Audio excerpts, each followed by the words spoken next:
Le monde il bouge. Et il bouge vite. Il n'est pas tardé à rester sur le carreau, je vous le dis.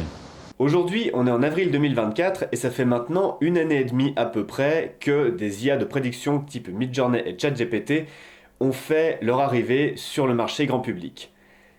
Et depuis le début, si on a eu quelques personnes qui nous ont dit que finalement le salut allait arriver avec ces outils-là et que c'était une très bonne chose qu'ils arrivent, une part non négligeable à la fois du public et des créateurs ont commencé à hurler à tort et à travers que c'était la fin du monde et que tous les artistes allaient être remplacés par les robots.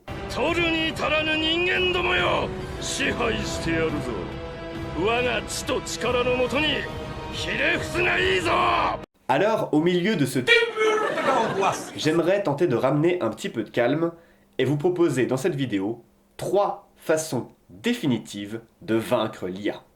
Fujimi Kuroushi.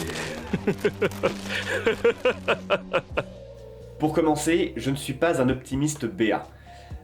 Quand je vois arriver un nouvel outil sur le marché, et notamment technologique, j'ai tendance à être plutôt réticent, voire même carrément frileux. Ça a été le cas pour l'IA, évidemment. Maintenant, je pense qu'on s'emballe trop vite. Parce que ce qui nous fait peur tout de suite avec la perspective des IA, c'est l'hypothèse de la singularité. C'est Skynet, c'est la matrice. Pour faire simple, c'est l'idée que une IA pourrait un jour devenir consciente d'elle-même et donc devenir un sujet, devenir une créature sentiente et qui pourrait tenter de se retourner contre son créateur.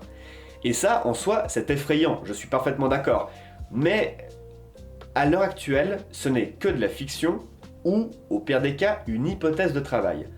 Donc, en ce qui concerne les IA, ce n'est pas le problème auquel on est confronté. Non, le phénomène auquel on est confronté, c'est celui de l'automatisation de la création.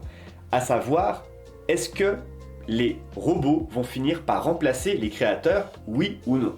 Alors de deux choses l'une, ou bien c'est un problème, ou c'est une fatalité. Une fatalité, comme le diraient les Shadocks, si un problème n'a pas de solution, c'est qu'il n'y a pas de problème.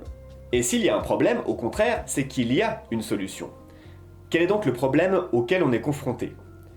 Les auteurs, compositeurs et graphistes sont face à des machines qui sont aujourd'hui, et pour la première fois dans l'histoire de l'humanité, capables de produire en quantité industrielle des œuvres esthétiques. Cette perspective en soi, elle fait froid dans le dos, j'en conviens parfaitement. C'est pas pour rien que des dizaines, des centaines, des milliers de personnes ont commencé à paniquer en pensant que c'était la fin des haricots parce qu'on serait face à un adversaire absolument imbattable. Pour autant, ce Goliath n'a-t-il aucune faille? Je me dis que vous êtes 2, vous êtes 3. J'annonce les employés, pas le patron. Imaginons que vous puissiez gagner 1 million d'euros par mois à vie pourvu que vous battiez dans une confrontation un adversaire que je vous aurais choisi sans que vous le connaissiez. Je vous annonce que le terrain sera celui des échecs, vous vous préparez, et juste avant la confrontation, vous apprenez que l'adversaire que je vous ai choisi n'a jamais perdu, connaît tous les mouvements des échecs par cœur et a étudié votre tactique pour la connaître au millimètre.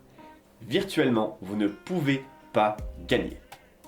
Comment faire dans ce cas-là pour le battre et accéder à la récompense que vous espériez?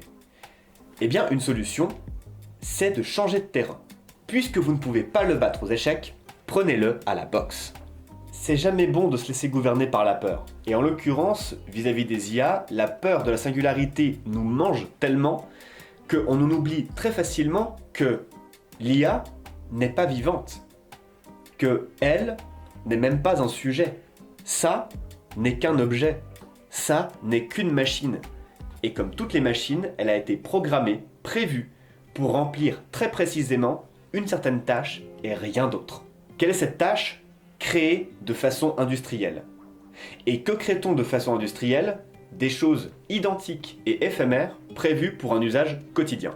Alors la formulation peut paraître un peu obscure, mais imaginez votre produit de lessive, vos produits de consommation habituels, votre nourriture, vos compléments alimentaires, et vous verrez immédiatement de quoi je veux parler. Et en l'occurrence, il y a des équivalents dans les créations artistiques.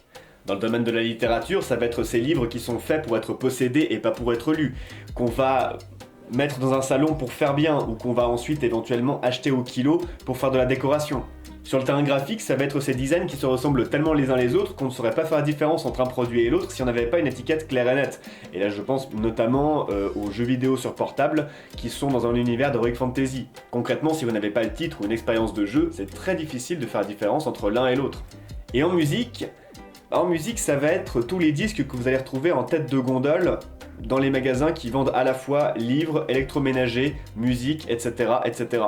Toutes ces créations ont pour but d'avoir le moins de personnalité possible, de demander le moins d'efforts possible à la création pour être créée et vendue dans le plus grand nombre possible, dans le laps de temps le plus court possible. Question que je vous pose, est-ce que les artistes gagnent vraiment à ne pas pouvoir battre les robots sur ce terrain ? J'attends votre avis dans les commentaires. Pour en revenir à ma parabole du début, si c'est ce terrain-là celui de l'IA, c'est donc sur celui-ci que va se passer l'affrontement. Et effectivement, la lutte est absolument inégale. A priori, on ne peut pas la battre sur ce terrain-là. Alors on pourrait faire comme les ludistes du 18e à 19e siècle et détruire les métiers à tisser pour que les tisserands continuent de travailler comme avant, mais l'histoire nous a montré que ça ne servait absolument à rien. Donc, puisqu'on ne peut ni battre l'IA sur son terrain, ni éviter la confrontation, changeons de terrain, changeons de jeu. Bien avant l'écriture de cette vidéo, j'ai eu l'occasion d'utiliser Midjourney dans sa version gratuite. À ce moment-là, je voulais faire la miniature de Une étude en rouge de Conan Doyle, et tout ce que je trouvais sur internet ne me convenait pas. Donc j'y suis allé, et pour ceux qui n'ont jamais utilisé cette IA, c'est une discussion sur Discord, et dans sa version gratuite, c'est un salon public où plusieurs utilisateurs peuvent soumettre des directives à l'IA, et entre eux faire des variations ou améliorer des propositions dans le salon public. Et ce que j'ai pu observer, c'est que les images se ressemblaient énormément entre elles, mais pas seulement d'une variation sur l'autre, d'une proposition sur l'autre. Et comme j'avais une idée assez précise de ce que je voulais, j'ai soumis mes directives, et instantanément, et je regrette de ne pas avoir filmé d'ailleurs, j'ai vu plusieurs utilisateurs reprendre ce que je disais pour faire leurs propres images. Pourquoi ? Parce que ça tranchait incroyablement avec ce qui avait été proposé jusque-là. Pourquoi les images se ressemblaient-elles tant que ça ? Parce que les utilisateurs n'ont pas d'idée ? C'est une possibilité, mais si on s'y arrête, on rate l'essentiel. Il faut se rappeler que les IA de prédiction type ChatGPT et Midjourney recoupent des informations dans le but de proposer le résultat le plus probable. Un peu comme l'algorithme de YouTube ou celui de votre réseau social préféré. Il va chercher dans votre historique et dans vos recherches du contenu qui est susceptible de vous plaire par rapport à ce que vous avez déjà regardé. Donc, pour les IA de création, moins un thème sera proposé, moins il sera traité. Et là, on a la clé de notre premier outil. Cherchez des thèmes que l'IA ne traite pas et ne traitera pas ou peu. Vous ne pouvez pas la voir aux échecs.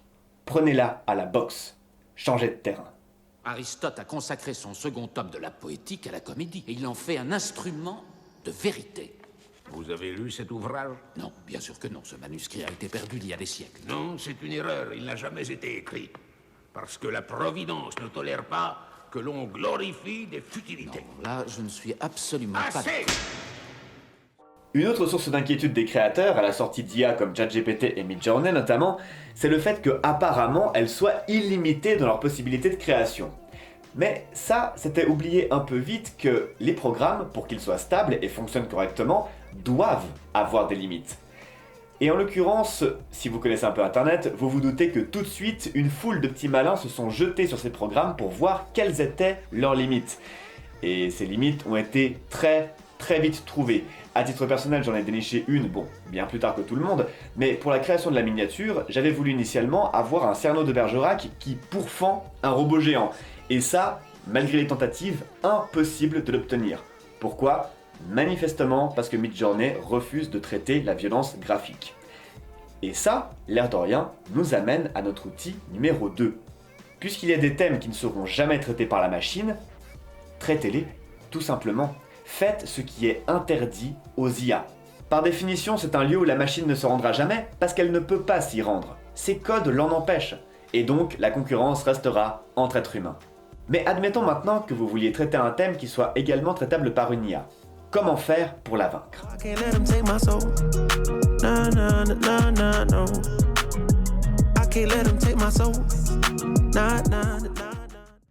En 1970 est publiée pour la première fois la théorie de l'Uncanny Valley par le roboticien Masahiro Mori.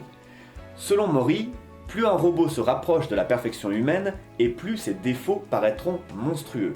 Toujours selon Mori, ce rejet intuitif ne serait que temporaire, puisque une fois traversé la vallée de l'étrange, nous arriverions à un stade d'acceptation où les êtres humains oublieraient ces différences, voire même finiraient par considérer les robots comme égales au fur et à mesure de leur ressemblance avec nous.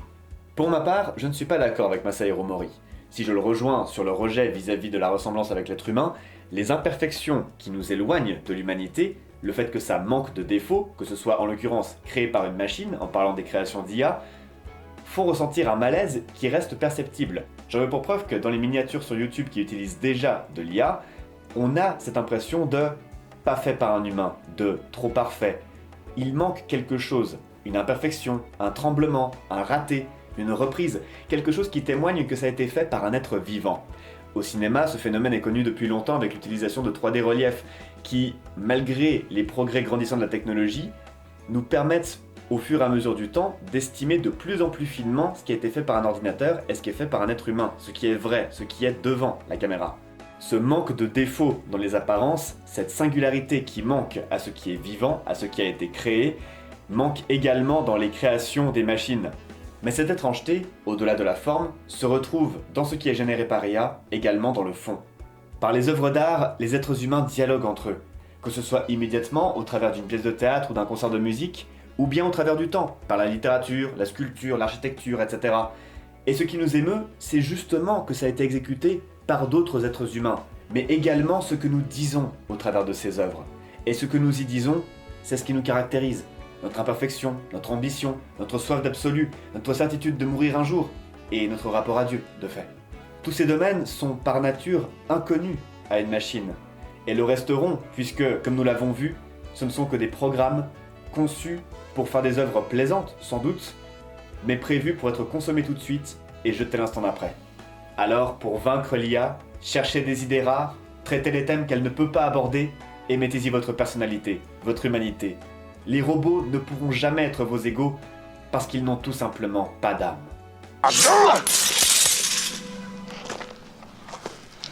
À la fin de l'envoi, je touche. Dans cette vidéo, je n'ai traité la question de l'IA que d'un point de vue purement philosophique. On pourrait encore en dire, oh Dieu, bien des choses en somme, notamment sur la question de la matière ou de l'aspect financier, mais je voulais me concentrer sur cet aspect en particulier, et qui sait, peut-être que les autres suivront une prochaine fois dans une autre vidéo. Pour soutenir les nouveaux classiques et mettre ChatGPT en position au secours, rendez-vous en barre de description. Vous y trouverez PRL de Mathias Kessler, roman épique désormais disponible partout en version audio raconté par votre serviteur. Sur cette chaîne, la quête du beau continue, car la beauté sauvera le monde. À bientôt.